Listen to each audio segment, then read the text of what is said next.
సంక్రాంతికి మొత్తం 4 సినిమాలు రిలీజ్ అయినాయి. నిజానికి 5 సినిమాలు రిలీజ్ కావాలి.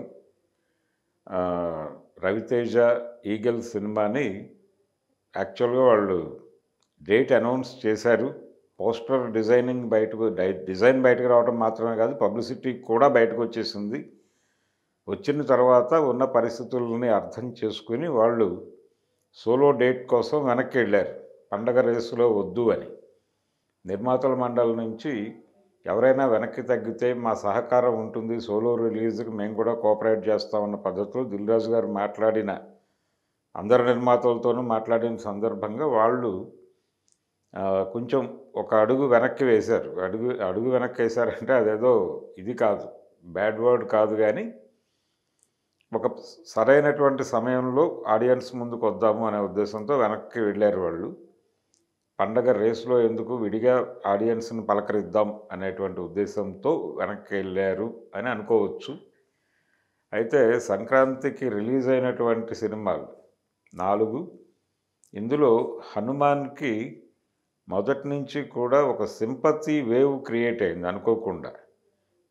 దిల్ రాజు గారు తన ప్రెస్ మీట్‌లో, అంటే సంక్రాంతి సినిమాలకు సంబంధించి నిర్మాతల మండలి నుంచి ఆయన ఏర్పాటు చేసినటువంటి ప్రెస్ మీట్‌లో మొదటిసారిగా ప్రశాంత్ వర్మ తన దగ్గరకు వచ్చాడు. అంటే నిర్మాతల మండలి నుంచి తాను నిర్మాతలకు ఏం చెప్పదలుచుకున్నది చెబుతూ ప్రశాంత్ వర్మ తనను కలిసిన విషయాన్ని ప్రత్యేకంగా ప్రస్తావించడంతో ఈ సినిమాకి ఏదో స్క్రీన్స్ తగ్గించే ఏర్పాట్లు జరుగుతున్నాయి, చిన్న సినిమా కాబట్టి పక్కకి నెట్టేసే ప్రయత్నాలు జరుగుతున్నాయి అని బయట వ్యాఖ్యానాలు రాశారు. నిజానికి ఆయన ఇంటెన్షన్ అది కాదు అని తర్వాత వివరణ ఇచ్చుకున్నాడు ఆయన. అంటే ఆయన చెప్పింది ఏంటంటే, చిన్న సినిమా పెద్ద సినిమా ఇవన్నీ పక్కన పెట్టేస్తే గుంటూరు కారం అనేది మహేష్ బాబు త్రివిక్రమ్ కాంబోలో వస్తున్న సినిమా కాబట్టి అనివార్యంగా దానికి స్క్రీన్స్ ఎక్కువ ఇవ్వాల్సి ఉంటుంది. అందుకని అకామిడేట్ చేయటం కొంచెం ఇబ్బంది కావచ్చు, షో షేరింగ్ కూడా ఇబ్బంది కావచ్చు, కాబట్టి వెనక్కి వెడితే బాగుంటుందని అడ్వైజ్ చేశాను. కానీ వాళ్ళు పాన్ ఇండియా ప్రాజెక్ట్ కాబట్టి మేము ఒక డేట్ వేరే ప్రాంతాల్లో కూడా మాట్లాడుకుని డేట్ ఫిక్స్ చేసుకున్నామని చెప్పారు. ఆ ప్రకారం అనివార్యంగా హనుమాన్ కూడా వచ్చేస్తోంది అని చెప్పాడు ఆయన ప్రత్యేకంగా ప్రస్తావించడంతో. ఇది అప్పుడు ఆ టైంలో ఇండస్ట్రీలో చాలామంది, అలాగే సినిమా అభిమానుల్లో చాలామంది కొంచెం సింపతిగా చూశారు ఈ సినిమాని. ఈ వేవ్ సినిమాకి ఉపయోగపడింది. అలాగే ఈ సినిమా ప్రీ రిలీజ్ ఈవెంట్లో చిరంజీవి గారు మాట్లాడిన మాటలు కూడా ఈ సినిమా విజయానికి చాలా దోహదపడ్డాయి. థియేటర్లోకి వెళ్ళినటువంటి, అంటే థియేటర్కి జనాలు వెళ్ళేటువంటి మూడ్ క్రియేట్ చేసినాయి ఇవన్నీ. అలాగే దిల్ రాజు వర్సెస్ చిరంజీవి అని బయట రాసినటువంటి వార్తల్లో కూడా అది కూడా ఒక చిన్న స్పెక్యులేటివ్ వార్తే. నిజానికి ఆయన ఈయన్ని ఎన్హాన్స్ చేశాడు కానీ దిల్ రాజుని క్రిటిసైజ్ చేయాల. అయినప్పటికీ దాని మీద కూడా రకరకాల వ్యాఖ్యానాలు వచ్చినాయి. వ్యాఖ్యానాలు అన్నీ కలిసి ఆ సినిమాకు ఒక పాజిటివ్ వైబ్ క్రియేట్ చేసినాయి. ఆ పాజిటివ్ వైబ్ క్రియేట్ అయిన సందర్భంగా ఆడియన్స్ థియేటర్లోకి వెళ్ళారు. థియేటర్లోకి వెళ్ళిన ఆడియన్స్ని ఇబ్బంది పెట్టకుండా కథని నడపగలిగాడు ప్రశాంత్ వర్మ. అందుకని ఆ సినిమా ఈసారి సంక్రాంతి రేసులో విన్నర్గా నెంబర్ 1 పొజిషన్లోకి వెడుతోంది. అంటే వసూళ్ల పరంగా అది మిగిలిన సినిమాలతో పోలిస్తే ఆ సినిమా సంపాదించింది, దానికి ఇచ్చినటువంటి స్క్రీన్స్ ఇవన్నీ క్యాలిక్యులేట్ చేసుకుంటే నెంబర్ 1 పొజిషన్లో హనుమాన్ గురించే మాట్లాడుకోవాలి. 2 లేయర్లలో కథను నడిపాడు అతను. ఒకటేమో ఈ సూపర్ మ్యాన్స్, అలాగే ఈ మార్వెల్ హీరోసు, వీళ్ళ ప్రభావం పిల్లల మీద, పిల్లల ఆలోచన విధానం మీద ఏ మేరకు ఉంటుంది, అది ఎలాంటి దుష్పరిణామాలు ప్రదర్శిస్తోంది, విష పరిణామాలు కనిపిస్తున్నాయి పిల్లల్లో అనే దాని మీద కొంత డిస్కషన్ జరిగింది. దాదాపు ఇలాంటి డిస్కషనే సైంధవ్లో కూడా ఉంది. సో హనుమాన్ సినిమాలో ఈ తరహా డిస్కషన్ నడవటం, దాని తాలూకా విష పరిణామం వలన ఉద్భవించినటువంటి ఒక విలను, ఆ విలన్ దైవశక్తిని సంపాదించుకోవడానికి చేసేటువంటి ప్రయత్నాలు, ఆ ప్రయత్నాన్ని దైవశక్తి ఎలా అడ్డుకుంది అనేటువంటిది ఒక లేయర్లో కథ అయితే, ఒక భూస్వామి చేతిలో ఉన్నటువంటి గ్రామము, ప్రజలందరూ అణచివేతకు గురవుతూ ఉంటారు. ఈ అణచివేతకి, ఆ పాలెగాడి చేతిలో అణచివేతకి గురవుతున్నటువంటి సందర్భంలో వాళ్ళందరూ వాళ్ళ జీవితాల్లో మార్పు కావాలంటే ఖచ్చితంగా తిరగబడాలి. ఆ తిరుగుబాటుకి నాయకత్వం వహిస్తాడు అనుకోకుండా. తనకి ప్రమేయం లేకుండానే నాయకుడిగా మారతాడు. ఊళ్ళో అందరూ జులాయిగా చూసేటువంటి ఒక కుర్రాడు, ఆకతాయి కుర్రాడు.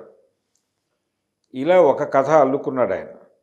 ఈ ఈ ఆకతాయి కుర్రాడు ఆ ల్యాండ్ లార్డ్‌ని లేకపోతే పాలకుడిని ఎదిరించటానికి, ఆ పాలెగాడిని ఎదిరించటానికి అతనికి దైవశక్తి సహకారం లభిస్తుంది. ఇది ఒక లేయర్.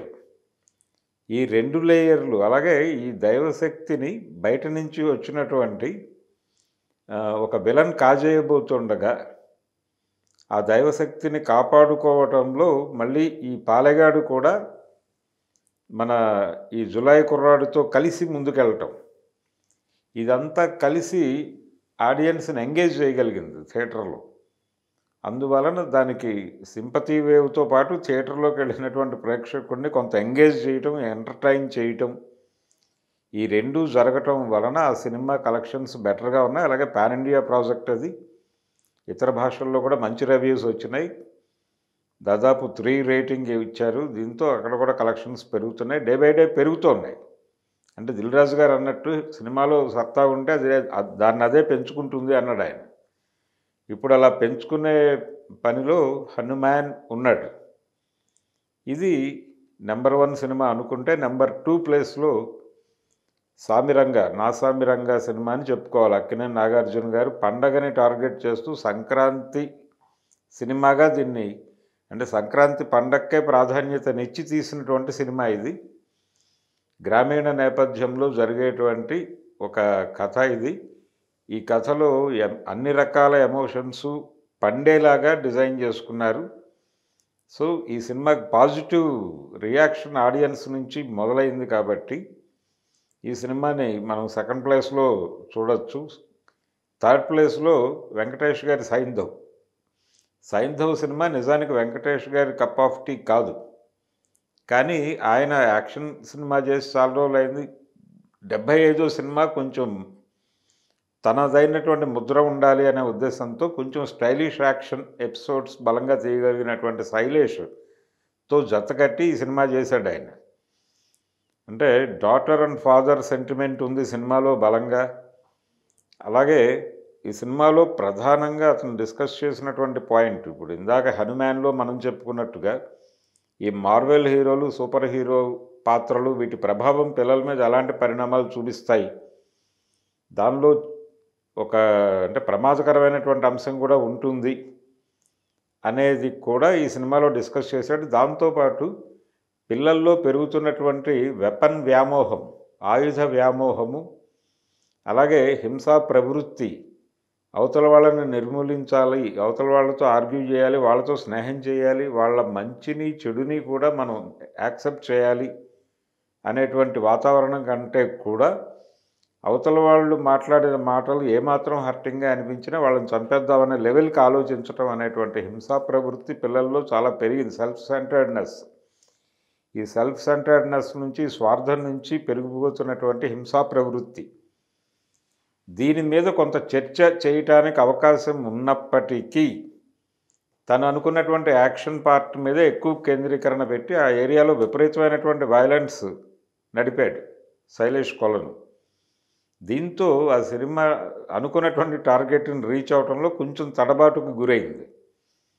ఏంటి ఇంత వైలెన్స్ ఉంది సినిమాలో, ఈ చంద్రప్రస్థ ఏమిటి, అసలు ఇక్కడ చట్టం ఉందా, ఇంతమందిని చంపేసుకుంటూ వెళ్ళిపోతున్నాడు హీరో, ఇలాంటి అనేక సందేహాలు ప్రేక్షకుల్లో కలగటం, ఇది కొంత సబ్జెక్ట్ నుంచి ఆడియన్ని డీవియేట్ చేసినటువంటి సందర్భం. అయితే నిజాయితీగా చేశారు ప్రాజెక్టుని, ఆయన నమ్మాడు వెంకటేష్. అలాగే శైలేష్ కూడా తను అనుకున్న కథని అనుకున్న పద్ధతిలో ప్రాపర్గానే ఎగ్జిక్యూట్ చేశాడు, నిజాయితీగానే ఎగ్జిక్యూట్ చేశాడు, కష్టపడ్డాడు. అలాగే క్యారెక్టర్స్ డిజైనింగ్లో కూడా ఆ కష్టం కనిపిస్తుంది, సామిరంగాలో కనిపిస్తుంది, అలాగే సైంధవ్లో కూడా కనిపిస్తుంది. కాబట్టి ఈ సినిమా థర్డ్ ప్లేస్లో పెట్టుకుంటే, అంటే మొదటి స్థానంలో హనుమాను, తర్వాత స్థానంలో నాగార్జున సామిరంగా, మూడవ స్థానంలో సైంధవ్ తీసుకుంటే, 4వ ప్లేస్లో గుంటూరు కారం గురించి మాట్లాడుకోవాలి మనం. గుంటూరు కారం చాలా అంచనాల మధ్య చాలా భారీ స్క్రీన్స్లో రిలీజ్ అయింది. దాదాపు 70% వరకు స్క్రీన్స్ గుంటూరు కారానికే ప్రిఫరెన్స్ ఇచ్చారు. విపరీతంగా షోస్ పడ్డాయి. అంటే 1 గంట నుంచే షోస్ మొదలైపోయినాయి. కొన్ని చోట్ల ముందే మొదలైనాయి కూడా. ఇలా షోస్కి సంబంధించి 2 తెలుగు రాష్ట్రాలు పర్మిషన్స్ ఇచ్చినాయి. చాలా షోస్ వేశారు. ఫస్ట్ డే కలెక్షన్స్ చాలా బాగున్నాయి సినిమాకి. కానీ సినిమా కథలో ఉన్నటువంటి డొల్లతనం వలన తెర మీద మహేష్ బాబు ఉన్నప్పటికీ ఆడియన్స్ ఎంగేజ్ కాలేదు. రెండోది, ఏమాత్రం బాగోకపోయినా పెద్ద హీరో సినిమా ఒకసారి చూసొద్దామనే పరిస్థితి ఇదివరకు ప్రేక్షకులకు ఉండేది. కానీ ఇప్పుడు ప్రేక్షకులు అలా లేరు. సినిమా బాగోకపోతే ఎందుకు థియేటర్కి వెళ్ళి చూడాలి, 4 రోజులు ఆగితే ఎలాగో ఓటీటీలోకి వస్తుంది కదా, మన ఫోన్లో మనం చూసుకుందాం అనే ఆలోచనకు వచ్చారు. అందుకని ఇమ్మీడియట్గా సినిమా ఎప్పుడైతే బాలేదు అనే మాట బయటకు వచ్చిందో ఇమ్మీడియట్గా థియేటర్లకు వెళ్ళే వాళ్ళందరూ ఆగిపోయారు. ఆగిపోయి యూటర్న్ తీసుకుని ఓటీటీలో వచ్చినప్పుడు చూద్దాంలే అని ఆ సినిమాని పక్కన పడేశారు. ఆ ప్రభావం రెండో రోజు బాక్స్ ఆఫీస్ దగ్గర ఆ సినిమా కలెక్షన్స్ మీద కనిపిస్తోంది మనకు స్పష్టంగా. ఇలా అది సంక్రాంతి రేస్లో 4వ స్థానంలో గుంటూరు కారం నిలబడి ఉంది. ఇది టోటల్గా సంక్రాంతికి రిలీజ్ అయినటువంటి సినిమాలు. ఆ సినిమాల్లో ఏ సినిమా ఏ రేంజ్లో నడుస్తోంది, ఏది నెంబర్ 1 ఏది నెంబర్ 2 అనే వివరాలు మనం ఇప్పుడు చూసాం. హనుమాన్ అనేది నెంబర్ 1 పొజిషను, నెంబర్ 2లో అక్కినేని నాగార్జున ఉన్నాడు, నెంబర్ 3 సైంధవ్ అనుకుంటే, నెంబర్ 4 గుంటూరు కారం. మరిన్ని వీడియోస్ కోసం ఛానల్ ని సబ్స్క్రైబ్ చేయండి. లేటెస్ట్ అప్డేట్స్ కోసం వాట్సాప్ ఛానల్ ని ఫాలో చేయండి. అండ్ లింక్ డిస్క్రిప్షన్ లో ఉంది.